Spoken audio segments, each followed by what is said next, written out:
A crise política brasileira, já tentando explicar aqui para você, ganhou um novo episódio, ou seja, foi falado agora há pouquinho, nós vamos falar a hipótese de novas eleições. Há diversas possibilidades que podem levar o país a esse cenário.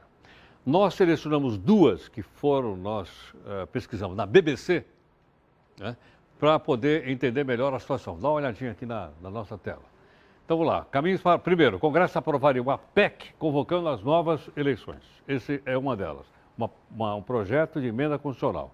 Segunda hipótese, além da PEC, um referendo revogatório seria aprovado pela população e a população então determinaria se haveria ou não ter novas eleições.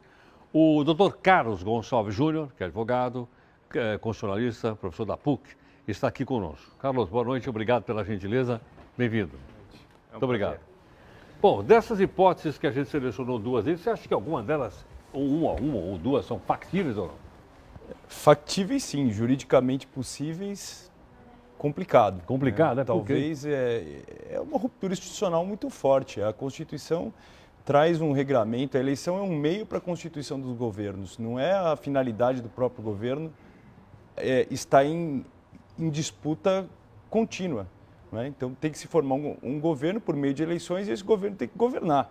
Né? Não podemos ter uma exceção de ruptura constitucional, de promover que a qualquer tempo haja novas eleições. Isso é uma coisa que rompe com a estabilidade democrática. Não está estabelecido na Constituição brasileira. Não, a nossa Constituição estabelece que o mandato é de 4 anos, as eleições acontecem em 4 anos. Excepcionalmente, a única possibilidade que poderia haver novas eleições para a presidência da República, que não foi mencionada nas hipóteses trazidas, é na vacância do cargo da presidência. E a vacância do cargo da presidência só se dá quando as duas pessoas legitimamente eleitas para o exercício desse mandato sejam impedidas de exercê-lo. Então, poderia ser ou em caso de renúncia ou impedimento da presidente e do vice, ou pela via da Justiça Eleitoral considerar a chapa como irregular e retomar a diplomação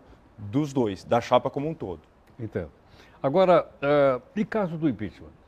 O impeachment seria aplicado só ao presidente ou vale para o vice também, como disse o ministro Marco Aurélio Mello? Teoricamente valeria para o vice, mas teria que se comprovar que o vice efetivamente praticou atos atentatórios à integridade da República. O papel do vice na República Brasileira é um papel secundário, né? Não é ele o condutor do governo, teríamos que ter atos ligados diretamente à pessoa do vice e que ele estivesse implicado em decisões que atentassem contra... Ele não tem o poder que tem o presidente. Exatamente. Não é ele que assina, eu suponho. Ele até assina determinados atos, mas em substituição à presidência, em períodos de continuidade a uma política governamental que é feita pela presidente. Imagina se a presidente toma uma política governamental e, substituída pelo vice alguns dias, o vice toma rumos diferentes. Até mesmo por isso que são eleitos em chapa. Né? Então, me parece mais difícil a tese de atribuir ao vice-presidente atos de impedimento. Sei. Agora, então, no caso, um impeachment contra ele não seria no momento que ele passasse a exercer o poder? Por exemplo, suponha que a presidente Dilma ficou empichada, ele assumiu o poder. Aí sim seria possível pedir o impeachment dele também? Exatamente, teríamos que, desde que tenha ocorrido atos de crime de responsabilidade. Não pode ser, nós temos sempre que lembrar que o impeachment não pode ser visto como um recall, não é uma inconveniência política. Estou descontente com o exercício do mandato pelo presidente da República e, portanto, quero retomar esse mandato para convocar novas eleições. No modelo presidencialista brasileiro, isso não é possível. Uma vez eleito, o presidente deve terminar o mandato. E propostas de emenda à Constituição, alterando a integridade da democracia e o funcionamento regular do exercício do poder político, é algo que me parece bastante inseguro e que não é desejável para uma república e uma democracia estável. Bom, através de uma PEC, de um projeto de emenda constitucional, seria possível mudar o regime de presidencialista para parlamentarista? Sim, até foi previsto no ato das disposições constitucionais transitórias essa possibilidade, tendo sido previsto o plebiscito que se realizou logo depois da promulgação, 93, e a seguir a Constituição previu uma Assembleia Constituinte Reformadora. Então, nós tínhamos a oportunidade de, 5 anos depois de experimentar a Constituição, com as respostas do plebiscito de 93, reformar a Constituição para adequá-las às decisões plebiscitárias. Naquele momento, entendeu-se por manter a opção constituinte original. Nada impede que, num futuro próximo, se promova a alteração do sistema de governo brasileiro. E eu acredito que sequer isso depende de uma aprovação plebiscitária, né?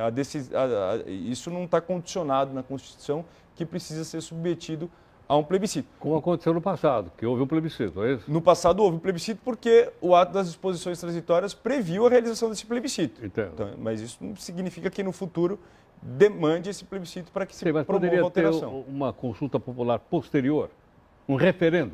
Poderia, como também poderia ter o plebiscito, mas também, a decisão pelo plebiscito e o referendo, no modelo brasileiro, é de discricionariedade daqueles que estão eleitos no exercício do mandato. Entendo. Agora, dentro desse quadro, você viu agora há pouquinho, Humberto Costa voltou a falar no golpe, né? Que a democracia está correndo um risco, etc, etc, e um golpe está sendo gestado. Eu digo, olhando pelo lado direito, há golpe?